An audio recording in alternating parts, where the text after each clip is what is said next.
Shalom, may the mighty Lord be with you. Let us begin our day with a short prayer.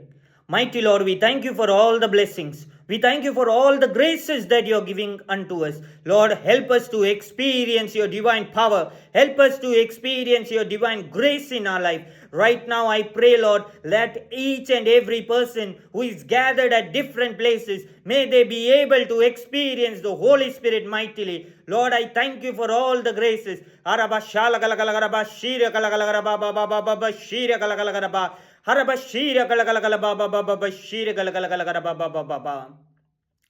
Today, let us meditate on surrender.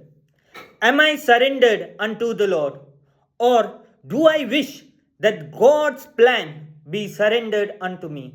Many times in our lives, the word of God says, surrender unto the Lord, and everything will be established. And we believe that whatever we think is the plan that God has for us.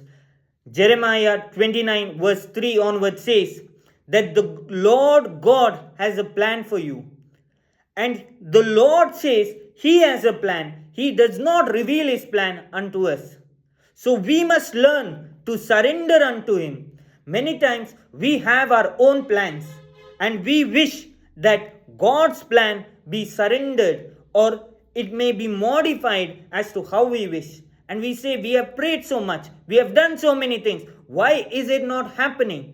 Today, let us surrender completely unto the Lord and let us make a short prayer. Mighty Lord, we thank you for all the graces. We thank you for all the blessings. Lord, help us to surrender unto you more deeply. Help us to connect unto you more deeply.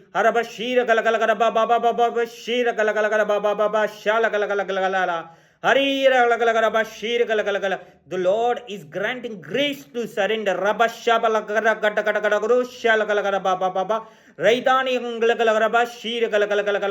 The Lord is opening minds of the individuals.